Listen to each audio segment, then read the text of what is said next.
Hey there, welcome. I'm Belle. This is another video, and today, oh my god, let me tell you guys, this is probably the most requested video ever. Like, it doesn't matter what video I post in the comments below, there are always people like, please tell me how to calm my students down.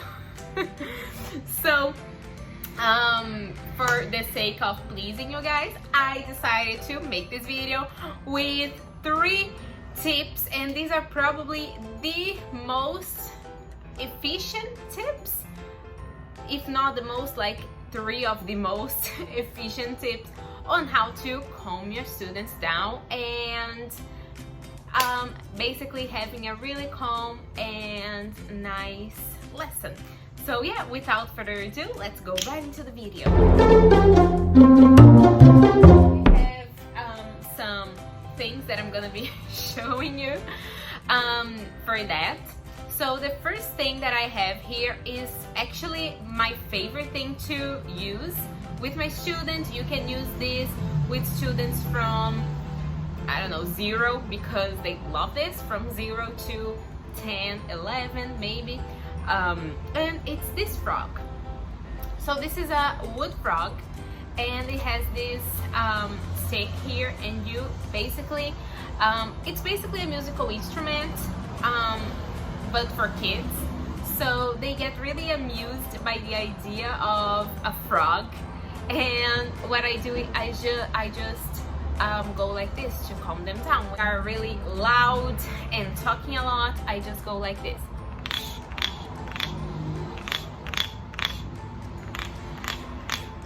And they just pay attention to the frog. I don't know why, it's just magic. It's amazing. I do this all the time. And yeah, usually I do this with like that, with a little song. I used a little song before to get them to pay attention to me in a way. So I either use the song 1, 2, 3, listen to me. 1, 2, 3, listen to me. Or you can go 4, 3, 2, listen to you. So that's one of the songs that I use. Or I use the other song. Zip it, lock it, put it in your pocket.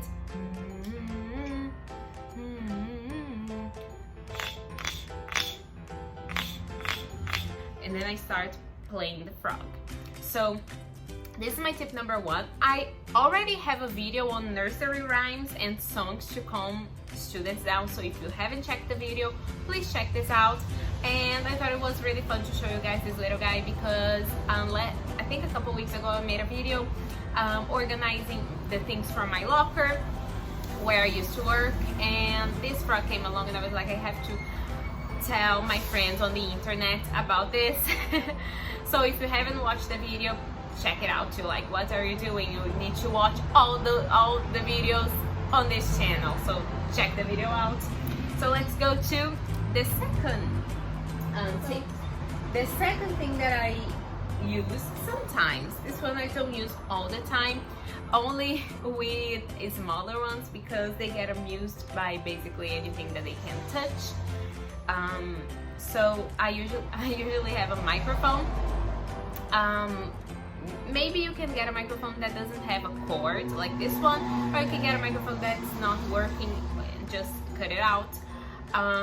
So I used to have one similar to this in my previous job, but I don't know where it went. It's basically somewhere in my things, but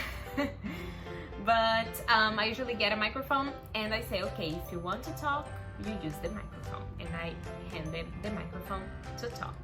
I do this in class, like if they want to speak during class, I hand them the microphone and they say what they have to say.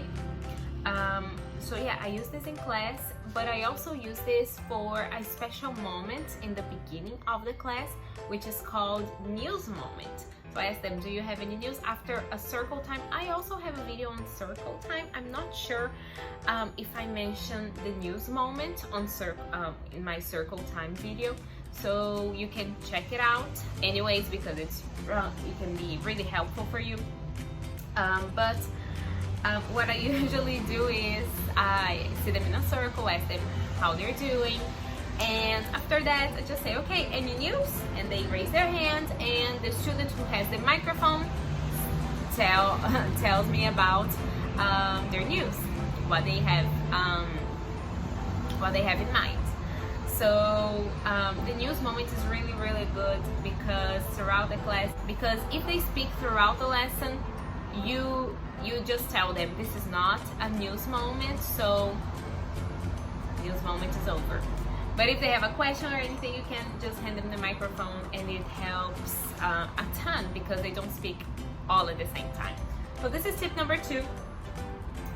Tip number 3 I have it here. Again, I'm not really sure where it went when I organized my things, but I'm gonna just tell you guys, and hopefully you guys can picture it in your mind. So I usually have a tambourine with me, like a tiny little one. I'm gonna put a picture here of the one that I usually use in my classes. Yeah, so I usually have a tambourine, and I use it to calm the students down. Usually I use it for story time moments, because I feel like story time is another story. That sounded really bad, but I feel like story time deserves its own little instrument, I guess that's the only way. So I usually have a tambourine. I've met teachers who use like a little guitar, like a tiny little guitar, and they use it too for story time too. So I like to pay deeper attention to story time moments, because I feel like it's a special moment. It's special for the students, it's special for the teachers. It's like a moment where they're all paying attention to you, and you just want to make it as fun as possible, and they expect it to be fun. So it should be fun. If it's not fun, you're not doing it right. I'm sorry to break it to you. You're not doing it right, because it's supposed to be fun. It's a story time moment. They are looking forward to the story, and they should be looking forward to the story. So I usually have my little tambourine with me, and I sit down in a circle, and there are, again, a few songs that you can sing to call them to the circle to tell the story.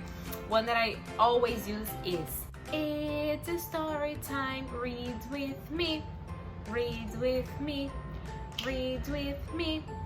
It's a story time, read with me. Now listen and shh, shh, shh." So this is a good one. They learn it really, really quickly, and it's great. It just helps them focus, because they're children, so they have like minimal attention span. So it's really important to bring out as many things that you can to make it fun and to have them pay attention to you. Obviously, this is a little harder to do online, but you can use the frog online, you can use a tambourine or a guitar, you can sing a song online. I have plenty of videos on online lessons, so if you want to check them out, please do that. And yeah, so these are the things that I usually use in my classes to help the students calm down, relax. But I also feel like you guys haven't watched my previous videos on how to calm the students down, how to ask them to be quiet and to make silence. So please make sure to check my other videos out, because I put a lot of effort into them, and this is real life. This is basically what I do every single day, what I've been doing every single day for 10 years.